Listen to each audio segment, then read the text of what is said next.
My name is Miriam. I am the Senior Operations Manager with Next Generation Marketing, and I have the pleasure of sitting down with Kevin, the CEO and founder of Next Generation Marketing, as well as Victor, one of our top account managers within Next Generation Marketing.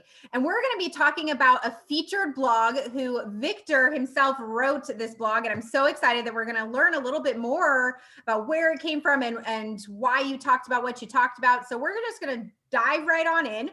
And Victor, why did you choose the topic of growth mindset? I chose it because I thought it was the one I could relate to the most. Because I thought, being ever since I started with this company, that's what I've noticed most about me is just my mindset growing more than anything else that I've ever seen before. Like, a lot of people who I've talked to recently, like, wow, you sound like a completely different person than you were a year ago. And so that's honestly why I chose this topic. Hey, let me dig into that. So when you're saying that, people are noticing a difference in you, and you've made a commitment, it sounds like, to go after something, and you're changing your mindset of the way things are done. How do other places differ from what you're seeing here? I think just my overall views, the way I am able to inspire and like talk to people who I was talking with a year ago, when I was in college. A lot of those folks are students still, and just seeing, like they're pushing to like just finish school and all that, and I'm telling them now I was in that mindset too. Like I just want to graduate, I just want to finish, and then figure it out, and now I'm telling them, once you graduate, that's the hardest part, is figuring out what's next. And so getting now I'm kind of giving them, a little heads up, a little tip, a little advice, and that's what I'm talking about. And I have even more questions. Sorry to cut you off, but when I get excited because, again, of what you're talking about, but people put themselves in that little box. So whether you're just jumping out of school and you're like, okay, now I'm waiting for somebody to lead me and tell me what to do next, and okay, here's your job, do this, do that. You don't have that. So again, you're wildly out of control, so to speak, of being able to dictate where you want to go. So your mindset has changed, of course, with this, and that's why I love this topic. But you're able to direct yourself the way you want to go. And I know sometimes, and I know it was such a hard question I gave you, right? Tell me this, and it's so vague, but to the point where it comes down to, hey, I don't have any parameters, no fences here. I can be as big as I want. I can grow any way I want to. But how do you not limit yourself to staying, well, let me stay inside the fences because that's kind of the norm, as opposed to let me jump over the fence and see what else is over there. Grass is always greener, right?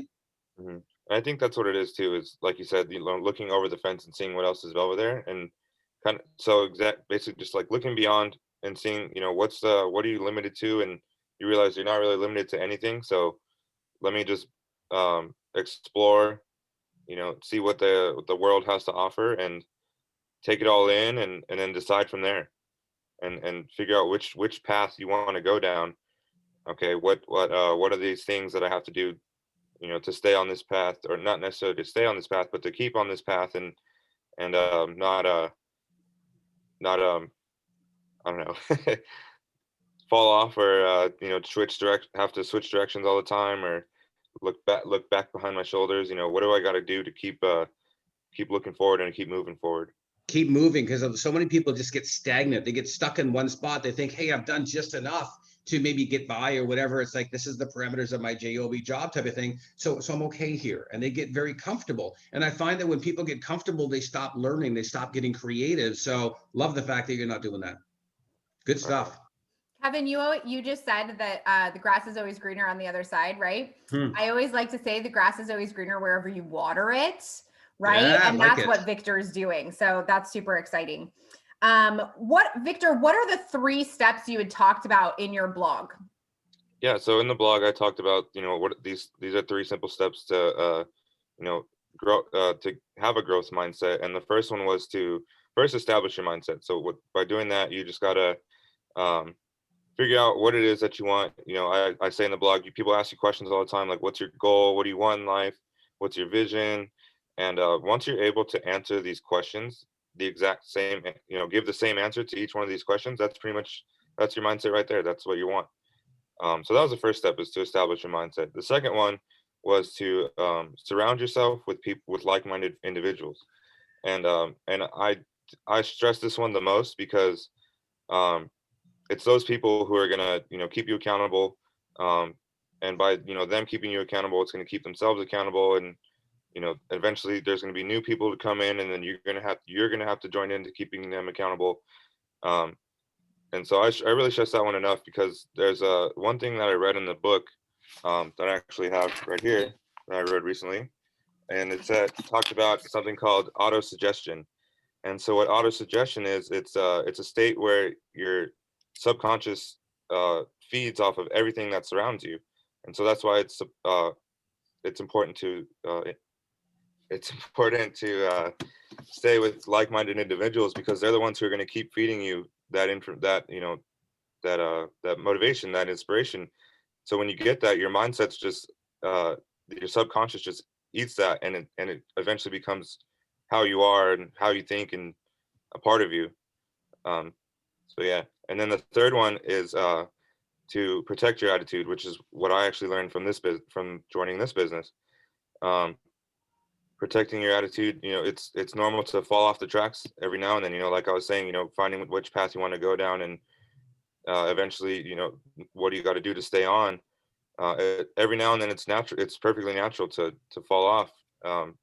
Things come our way that we aren't expecting, and it's all about, the important thing is how quickly you're able to get back on. And that's one thing I didn't know about until joining this business, is protecting your attitude. So those are the three steps that I talked about in the business. Those are so great. And I want to talk about the last one here. And I love what you're talking about here. When it comes down to like-minded people are so important. Again, if you're going to the gym and you're going with people that don't want to go to the gym, and you have something to accomplish, it's so much better to go with people that are saying, hey, this is what I'm going to knock out today and get it done. Same with sports, and it all kind of flows together. So I love what you're talking about. But I want to talk about protecting your attitude, because so many people, they're either nagged out or they're super excited about something. And the roller coaster effect happens with so many people all the time, just in life, because things happen. I could say it more fancy if I wanted to, I'm sure, but things happen and you've got to be able to handle it. So how did you find a way to condition yourself to be able to protect your attitude? I found my way to do that just by remembering why I'm here, what is it, the path that I'm going down, and just remembering the big picture at the end of it, at the end of the tunnel, and just knowing that it's all worth it.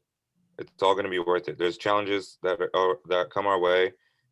Is this little thing that's in my way right now really going to be the part that's going to stop me from getting the big picture that I want? No, so it's just going through that little mental battle in your head is what I think. And I think I get so excited. I think that's so important, really. I can't say enough, right? So important. I remember that lesson I had to learn, that the biggest thing that gets in your way is this thing right here between your ears, basically, is the melon going, okay, can you do it? Can you not do it? What's telling you yes? What's telling you no? If you just look at everything like an adventure, like it's exciting, before you know it, you've come so far, you look back and go, wow, I never thought I could do those things. And it just affects your attitude. So forward progression, when you're moving forward, no matter what it is in the world or where you are, or what you're doing, whether it's business, whether it's personal, that forward momentum and that main basic, protect that attitude and keep positively looking towards things that are going to happen, is game changing. So thank you for sharing these things this morning. I absolutely love what you're talking about, man. Kudos to you. Awesome. Thank you, Victor.